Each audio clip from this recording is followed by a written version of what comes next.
Perkenalkan, nama saya Arnoldus Laboretaninas.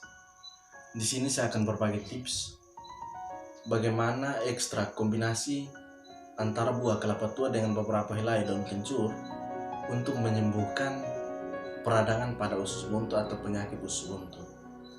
Sebelum kita masuk pada proses pembuatan ramuannya, di sini saya akan menjelaskan apa itu usus buntu itu sendiri, apa itu penyakit usus buntu, dan hal-hal yang dirasakan jika seseorang menderita penyakit usus buntu. Yang pertama, penyakit usus buntu itu sendiri. Usus buntu adalah sebuah organ kecil, organ dalam tubuh kita yang berbentuk kantong kecil, tipis, dan berukuran 5 sampai 10 cm. Sedangkan penyakit usus buntu itu sendiri adalah peradangan yang terjadi pada usus buntu atau yang sering disebut dengan appendix. Sedangkan hal-hal yang dirasakan saat seseorang menderita penyakit usus buntu adalah nyeri pada perut kanan bagian bawah. Jika hal-hal ini disepelekan, maka akan berakibat fatal jika usus buntu mengalami infeksi dan pecah. Penyebab terjadinya peradangan pada usus buntu atau penyakit usus buntu adalah sering mengkonsumsi bahan-bahan makanan yang berminyak, sering mengkonsumsi makanan yang dibakar, dan sering menahan kentut.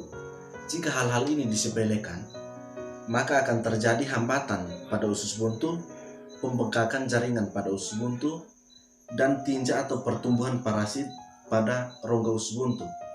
Hal lain yang dapat menyebabkan usus buntu itu sendiri adalah cedera atau benturan yang terjadi pada bagian perut. Alat dan bahan yang kita gunakan dalam proses pembuatan ekstrak kombinasi antara buah kelapa tua dan beberapa helai daun kencur, yaitu yang pertama itu ada sendok, ada gelas, ada wadah, ada air hangat. Air yang kita gunakan itu air hangat. Yang berikut ada kelapa yang sudah diparut, ada daun kencur, ada saringan, dan ada ulekan. Selanjutnya kita akan masuk ke langkah kerja. Yang pertama itu kita akan menghaluskan daun kencur yang sudah disiapkan. Daun kencur yang sudah disiapkan kita haluskan terlebih dahulu.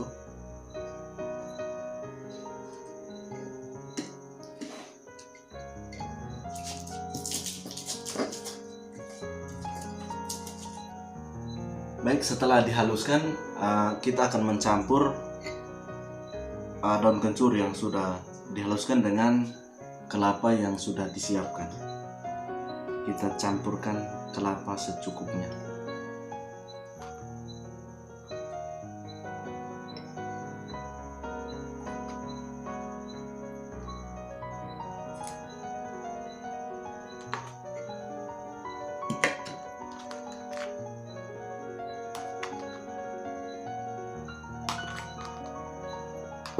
Oke, setelah kita campurkan, kita akan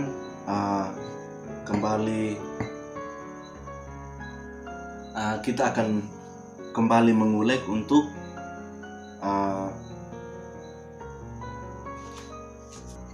hingga daun kencur dan kelapa tercampur merata. Setelah tercampur merata, kita akan pindahkan campuran antara kelapa dan daun kencur yang sudah dihaluskan ke wadah yang sudah disiapkan.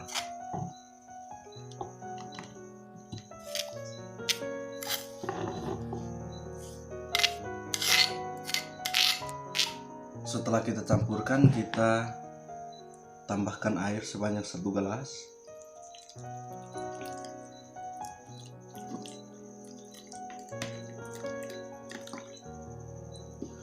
Setelah kita tambahkan air, kita saring ke gelas yang sudah disiapkan.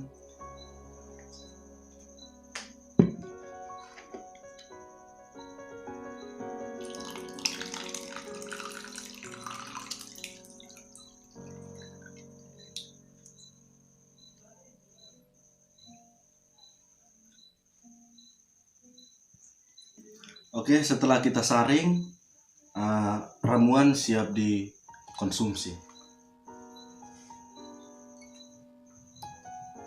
Baik, di sini saya akan menjelaskan fungsi dari ramuan dan zat-zat yang terkandung dalam buah kelapa tua dan juga daun kencur.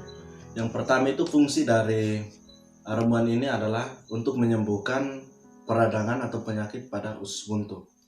Seperti yang kita ketahui bahwa kelapa mengandung asam laurat atau minyak yang dapat membantu melancarkan hambatan pada rongga usus buntu serta enzim yang dapat mengurangi zat beracun.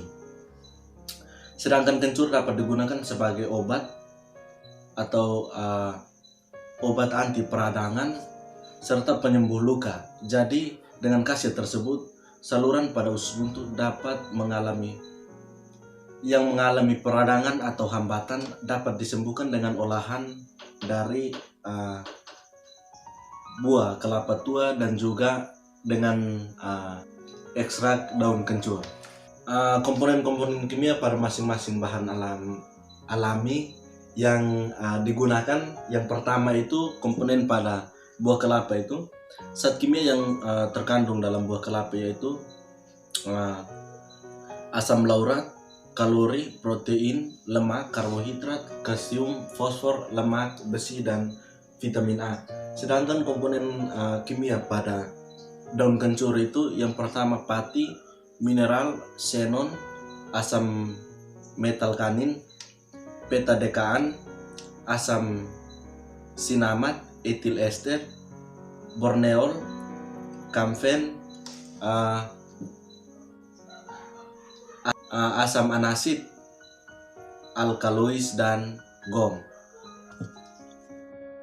Saya akan menjelaskan reaksi kimia yang terjadi pada proses pembuatan ramuan tersebut, yaitu yang pertama asam laurat yang terdapat pada buah kelapa, yang kedua asam sinamat yang terdapat pada daun kencur dan juga air.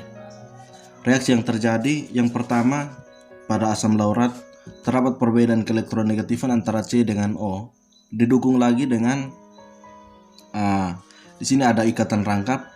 Jadi ikatan rangkap itu rentan dan mudah putus sehingga ikatan rangkapnya putus ke O menjadi O-, C menjadi C+. Sedangkan pada asam sinamat terdapat perbedaan keelektronegatifan antara O dengan H, di mana O lebih elektronegatif daripada H, sehingga elektron ikatan antara O dengan H putus ke O menjadi min dan H menjadi plus. Sementara itu pada air terdapat perbedaan keelektronegatifan antara H dengan O, H dengan OH, di mana H lebih elektronegatif daripada OH lebih elektronegatif daripada H, sehingga elektron ikatan antara O dengan OH dan H putus ke OH, sehingga OH menjadi OH minus, H menjadi H plus.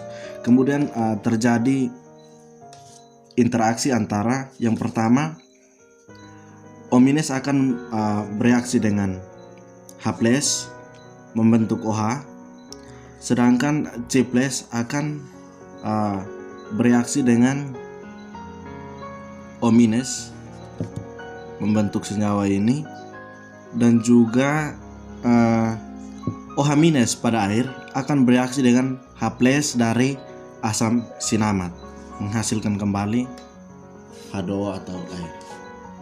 Oke, baik, sekian tips dari saya. Kurang dan lebihnya saya mohon maaf. Sekian dan terima kasih, semoga